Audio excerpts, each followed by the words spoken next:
Hey guys, I wanted to come to you this afternoon and talk to you about a double standard that I think many of us know about, but we don't want to talk about this. It's something we don't want to say, and that's kind of this double standard of blacks and whites, and how we shouldn't say certain things, use derogatory terms towards anyone, no matter who they are, no matter what group they belong to. And we shouldn't use derogatory terms towards groups and, intentionally use derogatory terms. We do. And we know what we're talking about. We know what we mean by derogatory terms. We know those terms are kind of dig. We can say certain things and kind of dig at somebody or dig at people or groups using particular terms. And the ones that are seen to be more allowed to use it are not white, they're black. And saying this is not mean or not racist. It's just honest. We got to be honest about this stuff. Like I have a clip pulled up here that I'll show you in a minute, and it's Bill Maher. Back 5 years ago, and I'm sure you guys remember back 5 years ago or so, Bill used the term house N-word. Again, this house N-word to refer to a black person or black people that didn't work in the fields.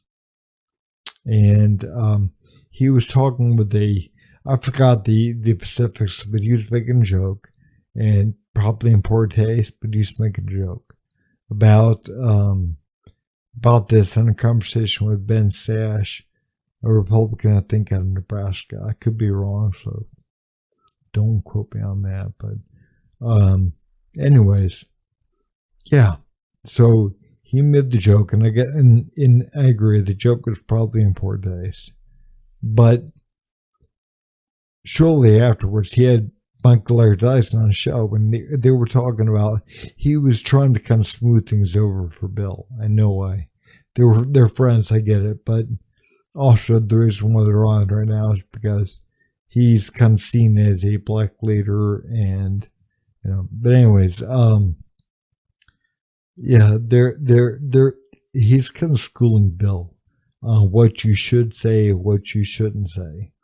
And he talks about white privilege and how that can be hurtful to black people, and white people, especially from their place of white privilege, should understand this, and you shouldn't use certain terms and whatever.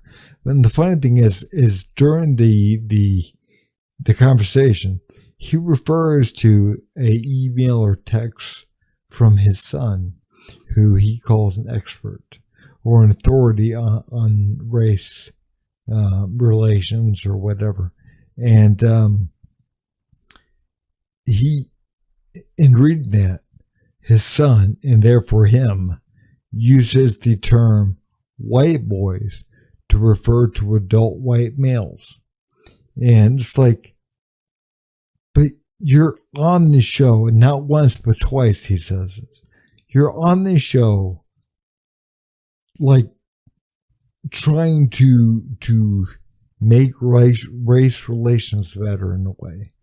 And it's like, that's a derogatory term towards white men. And we know this, we all know this. And if you didn't know this, then how would it be in reverse? Would it be acceptable to say, white black boys to refer to black adult males? Well, of course it wouldn't be okay. We know, why wouldn't it be okay? We know that term is used to put down black men. That's a term used to diminish the importance of them, to dehumanize them, to kind of, I don't want to say dehumanize, but it definitely diminishes them. And it says they're less than. You're not a man, you're a boy. And and we understand that if a white man said that used that term, black boys, not once but twice to refer to black adult males, that's wrong. That's racist. That's diminishing. It's a derogatory term. This should not be used. But again, it's okay. The other way around. So, and then he goes on to talk about white privilege. Well, guys, why don't we talk about black privilege?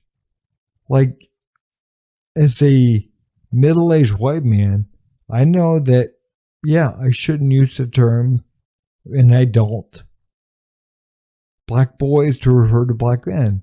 So why is that acceptable to use white boys to talk about white men? That's a disrespectful, derogatory term.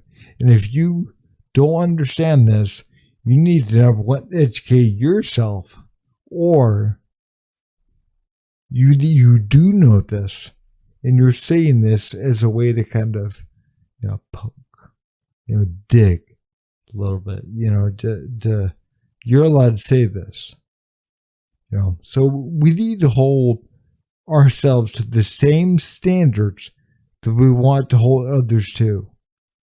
You have to give respect to get respect. And it's like, if I don't say certain things, and I shouldn't, and I don't, because I want to be respectful to other people, other groups. I'm not going to hold, a room of women, grown women, girls. What are you girls doing? Because that is seen as disrespectful. So, anyways, I'll put the clip up, and you guys can see for yourself the clip and kind of let me know what you think about what he says, and with some heinous acts in history, and so they think it's a matter of privilege that it doesn't happen. Let me read you something that my son, a well-known authority on this, this is what he texted me. He said, "I know white boys like that who get a pass, who earn a pass from the work they put in, but the coolest and most honorable white boys are the ones that choose not to act on that pass because they understand the history, pain, and insensitivity behind the use of the N-word." So do you truly understand the need to name and to challenge that unconscious white privilege that exists and how it hurts black people, even if unintentional? Yeah. Yep. Guys, we got to be honest about the damn hypocrisy. What is going on here? And, we've gotten to a point to where, he shouldn't have said what he said. I get that. I wouldn't have made the joke myself in no way. But this is 100% bullshit, that what's going on. And yeah, in some ways, sure, white people may have had privilege in certain ways, but so do blacks. It's like just the sheer fact that you're not called down by using that terminology that you used, not once but twice in that short little statement. You're not called down. There's no social stigma behind saying that. That's black privilege. I mean, I'm sorry, that is. And if you can't see that and deal with that, then you're not being honest. But the fact is, I think you do see that. And I think you do understand that. And again, you're not going to give that up. Because why? Because that's your black privilege. Anyways, guys, have a good night.